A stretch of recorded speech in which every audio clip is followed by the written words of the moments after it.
Talking about poverty in Africa is almost like talking about the cold in Antarctica. Stereotypical and nothing out of the ordinary. But what if I told you that among all its failed economies, there is one very bright exception that is actually reasonably wealthy? I am talking about Botswana. Since gaining independence in 1966, Botswana has outperformed all of its neighbors in terms of wealth, freedom, and security by a very wide margin. So much so that it has become a role model not only for most countries in the continent, but for all underdeveloped nations on the planet, with a GDP increase of 1,200% over the last 50 years. Not only that, according to the Human Development Index, Botswana also offers a higher quality of life to its citizens, surpassing places like Morocco, Rwanda, and Madagascar. In other words, the prosperity of the South African nation is not a mere optical illusion, but a reality enjoyed by most of its inhabitants. But as if all this were not enough, the African tiger's public finances are also in perfect shape. Its level of indebtedness is less than 18% of its GDP, something that many European countries could learn from. High growth, high standards of living, debt at rock bottom. Botswana's economy seems like the stuff of fiction. So the question is obvious. How on earth did they do it? What was it that set Botswana apart from all its neighbors and allowed it to emerge as one of the most impressive economic growth stories in the world? These days, it may be the exception, but in 1966, Botswana was one of the 15 poorest countries in the world. Poorer even than places like Sudan or the former Soviet Union. Its infrastructure level was very low. It had only 12 kilometers of paved roads in the entire country, practically no navigable rivers, and as you can see in the map, it's a landlocked territory, completely isolated from the sea. What does this mean? That their ability to trade not only depended on other countries allowing the passage of goods, but also that there was no infrastructure through which to pass ships or trucks. Now, that was the least of its problems. The country's desert topography also limited its agricultural production to less than 5% of the available land, and the level of education in Botswana was practically non-existent. Out of a population of more than 500,000 inhabitants, only 100 people had completed secondary education, which is less than 0.02%. But of those 100 people, only 22 had reached university level. The state itself did not function as it should. Being such a poor nation, there were problems in financing even the most essential public services, such as the police force or tax collection. Such was the lack of resources that the government was forced to rely on economic transfers from the British government, which ended up representing more than half of its annual budget. Or to put it another way, that even after becoming independent, as a former British colony, Botswana still depended on the favor of its former masters. So, what was the result? The country was practically doomed to failure and stagnation, like any other country in the region. However, as we saw at the beginning, that was not the case. The question is why, and what led Botswana to prosper in the face of all adversity?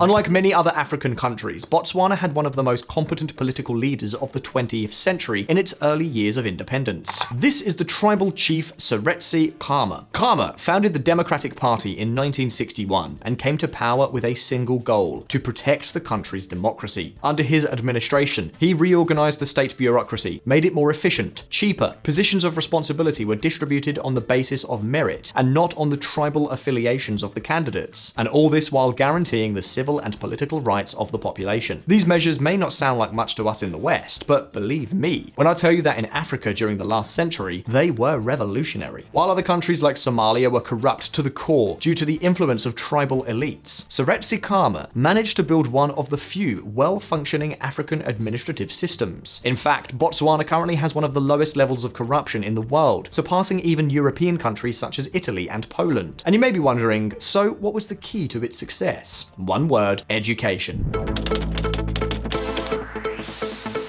Remember we said that back in 1966, Botswana had 22 university students in the whole country, and only 100 people with secondary education. Of course, the government knew that, and that it was a problem. Finding civil servants capable of running the public sector was a mission. Therefore, from his first day as president, Khama launched an ambitious program to improve the quality of both education and healthcare in the country. How did he do it? Well, by spending the few economic resources the country did have available on projects, such as the construction of hospitals hospitals, vaccination campaigns, and the financing of a new and broader educational system. The result? The plan was a success. By the end of the 1990s, Botswana had more than 80% of its children receiving primary education, a figure far higher than that of its African neighbors. Logically, the increase in education graduates translated into more people going to university. Where once there were British, French, or US civil servants, now there were native Botswana citizens, who, for the first time, were sufficiently educated to dispense with foreign labor, and thus Botswana's educational problems began to disappear. As for the health situation, the country's life expectancy did not stop rising from independence until well into the 1980s, surpassing 60 years of age in 1978. And interestingly, this improvement in both the health and education of citizens led to a gigantic demographic explosion that allowed the country to expand its productive fabric even further in the years to come. But pay attention, because do you remember that Botswana had a massive infrastructure problem? Seretse Khama also attacked the problem.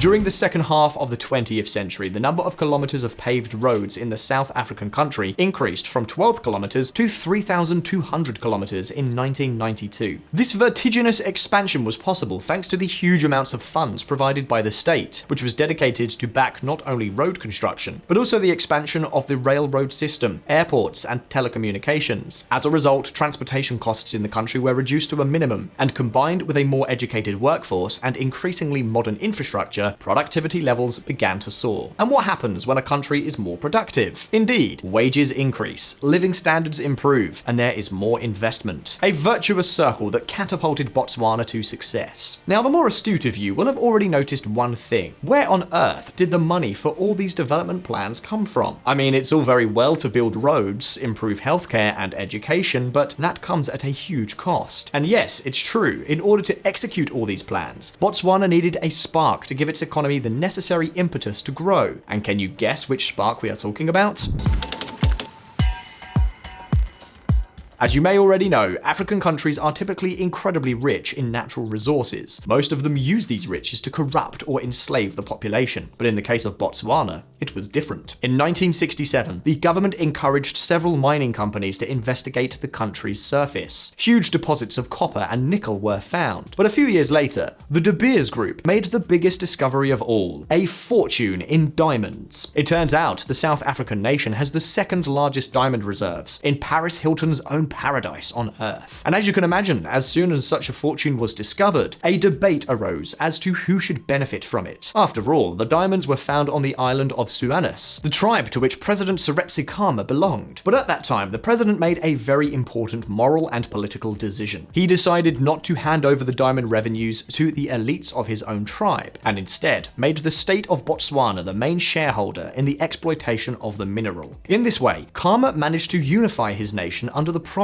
of development and prosperity, and ended up turning the country into the largest diamond exporter, receiving 50% of all profits generated during and after his presidency. And what did they do with the money? In effect, they paid for the modernization plans we talked about earlier. More importantly, thanks to the strength of the democratic regime and the unifying efforts of Seretse Khama, diamonds did not provoke the ethnic and civil conflicts in Botswana that occurred elsewhere. Sierra Leone, Zimbabwe, the Democratic Republic of Congo, all countries with abundant mineral resources that were plunged into chaos due to violence between groups that wanted to take control of these fortunes. Botswana was one of the few places in Africa that was not corrupted by its natural wealth. In the years that followed, the Botswana economy grew annually at rates of more than 7% on average, more than even Singapore or South Korea. It achieved such an incredible rate of growth that its economy doubled every 10 years over a 30-year period. Now, although it's true that diamonds were the main economic driver of the country, I'm sorry to say, this doesn't mean that they didn't have their problems. Not everything that glittered was going to be diamond. And an example of this is that growth became very volatile during the first years of the miracle, as it depended on mineral prices. In other words, when the price of diamonds went down, Botswana's economy suffered. Something similar to what is happening these days with the Arab countries and oil. Besides that, mineral deposits are not infinite. At some point, the buried fortune will eventually be completely unearthed, and when that time comes, the economy could be at risk of collapse. Faced with such circumstances, the government decided to undertake a new economic strategy to safeguard the country's future: industrial diversification. From the early 1970s to the present, several Botswana presidents have attempted to reduce the diamond dependence of their economy through various strategies. The first was to stimulate the growth of other sectors, such as tourism or manufacturing, through tax rebates or the creation of industrial development agencies. However, Botswana's manufacturing sector has grown by only 5% of GDP, quite low compared to other commodity-dependent countries such as Saudi Arabia or Brunei. Of course, this is not to say that the incentives for industrial development haven't worked, but it's true that in order to diversify to such an extent that it is no longer dependent on diamond exports, Botswana would need something else. And this is where the second strategy comes in, opening up even more to international markets. Botswana became one of the countries with the most foreign investment on the continent, which helped the country continue to grow and develop other parts of the economy. The opening of trade also brought with it the arrival of thousands of tourists. And so the service and tourism sector became one of the most important pillars of the national economy. Taxes were lowered and regulation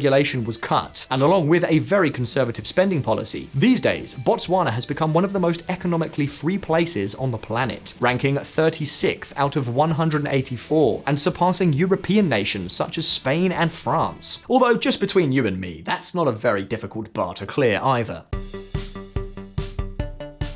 As a result, the influence of diamonds in Botswana's GDP has been falling over the past few years, decreasing to figures of less than 20% of GDP during 2023. But that's not the best of it. In the early 1990s, the government established a National Sovereign Wealth Fund under the name of the Pula Fund, a fund similar to the one used by Norway to store oil reserves. In other words, the state takes the profits from the mining sector and invests them in stocks, bonds, or property in other countries. In this way, the wealth from the diamonds is kept intact for future generations, and the impact of future economic downturns is reduced. In any case, and despite the successes, it's worth noting that Botswana still has problems to solve. It has worrying levels of HIV among its adult population. Economic inequality has not stopped growing year after year, and the ever-increasing level of unemployment is not exactly helping to stop this trend. But Visual Politic community, although not everything is perfect in the South African tiger, it is true that its economic miracle is nothing short of enviable, and in the event that its growth levels remain intact during the next decades, we could be talking about a new power in the continent that lays the foundations for the rest of the underdeveloped world. And now it's your turn to have your say. Do you think Botswana should be a role model for other African nations? Or do you think they were just lucky to find diamonds so early? Don't hesitate to leave your answers in the comments box. If you like the video, you can give it a nice like, and if you want to support our channel, you can also subscribe and follow us on our social media channels. Take care now, and I'll see you in the next video.